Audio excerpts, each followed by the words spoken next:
السلام علیکم fourth class, کیسے ہیں آپ سب بچے اپنی اردو کی کتاب کھولیں۔ اردو کی کتاب کا اپنے صفحہ نمبر 143 کھولنا ہے۔ آج ہم نے اپنا لیسن سٹارٹ کرنا ہے احسن کی عید، ٹھیک ہے۔ اس کہانی میں فورتھ کلاس یہ ہے کہ اصل خوشی وہ ہوتی ہے جس میں دوسرے لوگوں کو بھی شامل کیا جائے جنہیں وہ خوشی جو ہے وہ میسر نہیں ہوتی۔ چلیں اب اس کی ہم ریڈنگ کریں گے۔ آپ میرے ساتھ ریڈنگ کریں گے جیسے آپ کلاس میں کیا کرتے تھے۔ سبق کا نام ہے ہمارا احسن کی عید۔ خاص الفاظ ہیں قصاب، تہوار، محروم، رنگین، ضعیف۔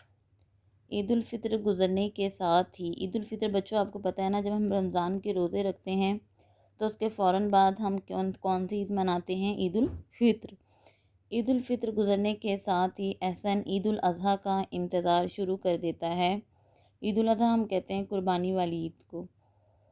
احسن عید الاضحیٰ کا انتظار شروع کر دیتا ہے۔ گھر میں بکرے کے آنے کے بعد احسن کو کسی کی پرواہ نہیں رہتی۔ کل بھی جب ابو بکرا لینے کے لیے منڈی گئے تو احسن بے صبری سے ان کی واپسی کا انتظار کرتا رہا۔ آخرکار 3 گھنٹے بعد جب ابو جان واپس آئے تو ان کے ساتھ ایک بکرا بھی تھا جس کی سفید کھال پر بھورے دھبے تھے۔ احسن کو خاص طور پر بکرے کے گلے میں موجود رنگین مالا بہت پسند آئی۔ مالا کہتے ہیں ہار کو۔ اس نے پیار سے بکرے کی کمر پر ہاتھ پھیرا، اسے سیر کروانے کے لیے گھر سے باہر لے گیا۔ چلتے چلتے اسے حمید صاحب نظر آئے جو اپنے گھر کے باہر کرسی بچھا کر بیٹھے ہوئے تھے۔ حمید صاحب ایک ضعیف آدمی تھے جو اپنی بیوی کے ساتھ احسن کے محلے میں رہتے تھے۔ احسن بکرا لے کر حمید صاحب کے پاس پہنچا اور ادب سے انہیں سلام کیا۔ حمید صاحب مسکرا کر بولے اور احسن کے بکرے کی تعریف کی۔ احسن نے پوچھا، حمید صاحب آپ کا بکرا کہاں ہے؟ حمید صاحب نے جواب دیا، میں اب بوڑھا ہو چکا ہوں اور میرا کمائی کا کوئی ذریعہ نہیں ہے، اسی لیے میرے پاس بکرا خریدنے کے پیسے نہیں ہیں۔ ان سے بات کر کے احسن گھر کی طرف واپس جانے لگا۔ راستے میں احسن یہی سوچتا رہا کہ حمید صاحب اور ان کی بیگم عید کی خوشیوں سے محروم رہتے ہوں گے۔ اگلے 2 دن میں احسن بکرے سے اتنا مانوس ہو گیا کہ اس کا جی چاہا کہ ابو قربانی کے لیے ایک اور بکرا لے آئیں۔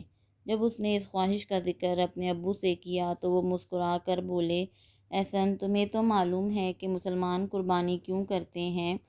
حضرت ابراہیم علیہ السلام نے خواب دیکھا کہ اللہ انہیں ان کے بیٹے حضرت اسماعیل علیہ السلام کی قربانی کا حکم دے رہے ہیں۔ آپ نے اس کا ذکر جب حضرت اسماعیل علیہ السلام سے کیا تو انہوں نے بڑی بہادری سے کہا کہ انہیں اللہ کا حکم ماننا چاہیے۔ جب حضرت ابراہیم علیہ السلام قربانی کرنے لگے تو اللہ تعالیٰ نے حضرت اسماعیل علیہ السلام کی جگہ ایک دمبا رکھ دیا۔ ہم مسلمان اسی واقعے کی یاد میں عید الاضحیٰ مناتے ہیں۔ اگر حضرت ابراہیم علیہ السلام اپنے بیٹے کی قربانی دینے کے لیے تیار ہو گئے تھے تو تمہیں بھی اپنے بکرے کی قربانی سے نہیں گھبرانا چاہیے۔ عید کا دن آیا تو احسن نے نماز کے بعد قصاب کے آنے کا انتظار شروع کر دیا۔ قصاب قصائی جو گوشت یعنی کہ قربانی کا جانور جس نے ذبح کرنا ہوتا ہے، قصائی جسے کہتے ہیں۔ احسن بے چینی سے گھڑی کی طرف دیکھتا رہا۔ جب قصاب آیا تو احسن نے بڑی ہمت سے بکرے کی قربانی کروائی اور پھر اداسی سے اپنی بہن کے پاس بیٹھ گیا۔ باجی نے احسن کو پیار سے سمجھایا، احسن عید خوشی کا تہوار ہے، اس پر اداس نہیں ہوتے بلکہ سب کو خوشیوں میں شریک کرتے ہیں۔ یہ سنتے ہی احسن نے باجی کو حمید صاحب کے بارے میں بتایا کہ کس طرح وہ اور ان کی بیگم عید کی خوشیوں سے محروم رہتے ہیں۔ باجی کچھ دیر سوچتی رہیں اور پھر بولیں، ہم ان کے ساتھ وقت گزار کر ان کو اپنی خوشیوں میں شامل کر سکتے ہیں۔ اس کے بعد باجی نے ایک پلیٹ میں گوشت ڈالا اور حمید صاحب کے گھر جا کر ان کی بیگم کے ساتھ کچن میں ہاتھ بٹانے لگیں۔ ہاتھ بٹانا، مدد کرنا۔ احسن حمید صاحب کے ساتھ گپ شپ میں مصروف ہو گیا۔ تھوڑی دیر میں باجی اور حمید صاحب کی بیگم کھانا تیار کر کے لے آئیں۔ سب نے مل کر کھانا کھایا۔ آج کافی دنوں بعد حمید صاحب اور ان کی بیگم بہت خوش لگ رہے تھے۔ احسن کو اپنا بکرا بہت پسند تو بہت تھا لیکن جو خوشی اس کو حمید صاحب کے کو خوش دیکھ کر ہو رہی تھی، وہ بکرے کے ساتھ کھیل کر ملنے والی خوشی سے کہیں زیادہ تھی۔ جی بچوں، اس لیسن سے ہمیں کیا سبق ملتا ہے؟ اس سے ہمیں یہ سبق ملتا ہے کہ ہمیں جو ہے دوسرے لوگوں کو بھی اپنی خوشیوں میں شامل کرنا چاہیے، جو لوگ ان خوشیوں سے محروم ہیں، جنہیں وہ خوشی میسر نہیں، انہیں بھی اپنے ساتھ اپنی خوشیوں میں شامل کریں تاکہ وہ بھی خوش ہوں۔ ٹھیک ہے جی، 3rd کلاس لیسن میں نے آپ کو یہ آج کمپلیٹ کروا دیا ہے، اور آج میں آپ کو اس کے صرف مشکل الفاظ کرواؤں گی۔ یہ میں نے اس لیسن کے کچھ مشکل الفاظ لکھے ہیں 4th کلاس۔ دیکھیے، لیسن کا ہمارا نام ہے احسن کی عید۔ مشکل الفاظ ہیں کسائی، کساب، تہوار، محروم، رنگین، ضعیف، پروا، بے صبری، سفید کھال، دھبے، رنگین مالا، حمید صاحب، ادب، ذریعہ، کمائی، مانوس، معلوم، قربانی، حکم ماننا، حضرت ابراہیم علیہ السلام، ہمت، پلیٹ، اسماعیل علیہ السلام، سوری میں اس کے ساتھ حضرت لکھنا بھول گئی ہوں، اس کے ساتھ آپ بلکہ ہمت، پلیٹ، گپ شپ، اس کے ساتھ ہے حضرت اسماعیل علیہ السلام۔ ٹھیک ہے، آگے دیکھیے جی 4th کلاس۔ آگے میں نے آپ کو، یہ تھے آپ کے احسن کی عید کے مشکل الفاظ۔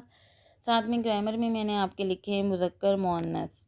ٹھیک ہے، مذکر دیکھیے ستیلا، ستیلا کا مؤنث کیا ہوتا ہے؟ ستیلی، ہمسایہ، ہمسائی، پٹھان، پٹھانی، لومڑ، لومڑی، تیتر، تیتری، مینڈک، مینڈکی، کبوتر، کبوتری، ہرن، ہرنے، مرغ، مرغی، سنار، سنارن۔